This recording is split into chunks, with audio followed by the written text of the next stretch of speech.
नमस्कार, मैं हूं प्रमोद और क्रांतिकारी युग में आपका स्वागत है। आज हम दक्षिण भारत के महान संत पेरियारी रामास्वामी नायकर के जन्म जयंती पर आपसे रूबरू हो रहे हैं।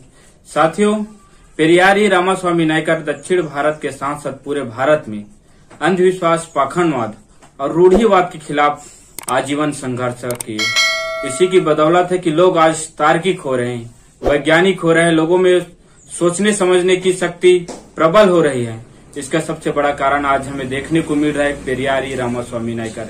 पेरियारी रामास्वामी नायकर की पारिवारिक पृष्ठभूमि जाए तो निश्चित ही वो धार्मिक थे, लेकिन जैसे जैसे वो बड़े हुए उसमें सोचने समझने की शक्ति प्रबल होते गई और लोगों को समझाने में भी काफी हद तक उसको संघर्ष करना पड़ा। शुरुआती दौर में लोग समझ नहीं पाते थे, लेकिन जैसे जैसे उन्होंने विज्ञान का सहारा लिया और अपने विवेक शक्ति का प्रयोग करके लोगों में एक जागृति का काम किया। उन्होंने ईश्वर की सत्ता को बिल्कुल नकार दिया। धर्म और वेद ये इन्होंने इंसान के लिए ये बाधक है, ये घातक है करार दिया। उन्होंने राजनीतिक, सामाजिक, वैचारिक अनेक प्रकार के क्षेत्रों में काम किया, लेकिन जहां धर्म आड़े आता था उस धर्म से वो दूरियां बनाना उचित समझता था। उन्होंने सन्यासी लोगों के साथ भी कुछ समय गुजारा, लेकिन वहां भी उसको कुछ हासिल नहीं हुआ। निरंतर उसके तबियत खराब होते गया। वो घर छोड़कर चले गए थे, सन्यास धर्म में जीवन यापन करना चाहते थे, लेकिन वहां भी देखा तो कुछ हासिल नहीं हुआ। इस कारण उन्होंने आगे चलकर राजनीति में भी कदम बढ़ाया। गांधी जी के साथ अनेक आंदोलनों में भाग लिया। गांधी जी को शुरुआती दौर में जब वो समझ नहीं पाए थे तो उनके हर चीज में भाग लेते थे। फिर जैसे जैसे आगे बढ़ते गए उन्होंने वर्ण व्यवस्था का समर्थन गांधी जी करते थे, जो पेरियारी रामास्वामी नायकर उनके खिलाफ थे।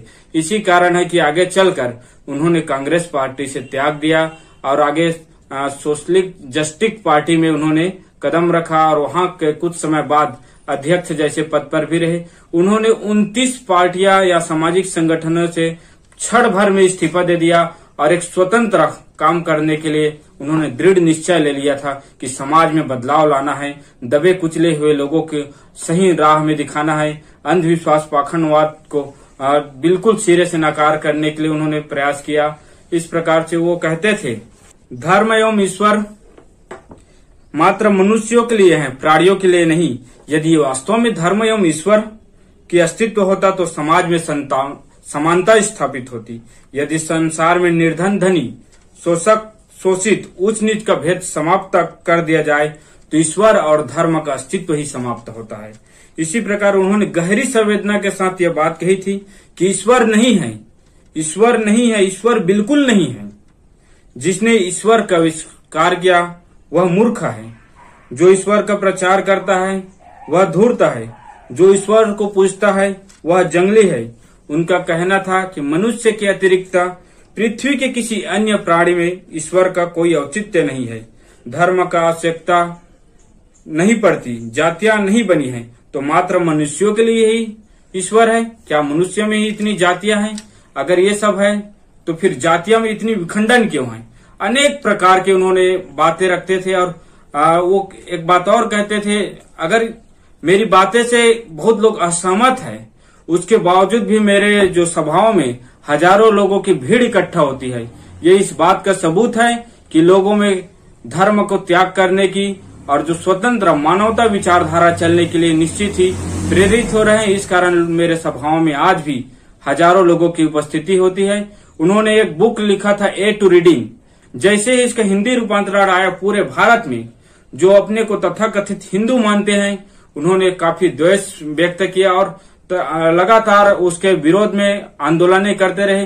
परिणाम स्वरूप ये हुआ कि पेरियार लल्लाई सिंह यादव का जो पुस्तक सच्ची रामायण को कोर्ट ने जब्ती का आदेश दिया और जब्ती के आदेश के बाद जो पेरियार लल्लाई सिंह यादव के वकील बनवारी लाल ने इस पर जबरदस्त पैरवी करते हुए इलाहाबाद हाईकोर्ट में उस पुस्तक के बहाली के लिए जिद दर्ज किया।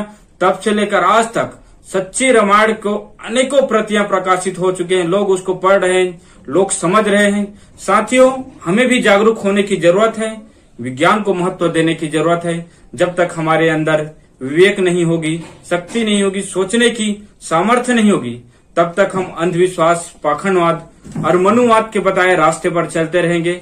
इसलिए आपसे मेरा पुनः निवेदन है कि आप अपने बुद्धि, विवेक, कौशल का सही उपयोग कीजिए, तर्कशील बनिए, विज्ञान को महत्व दीजिए और तार्किक बातों का सहयोग कीजिए। इन्हीं आशाओं के साथ पुनः जय भीम, जय संविधान, जय पेरियार।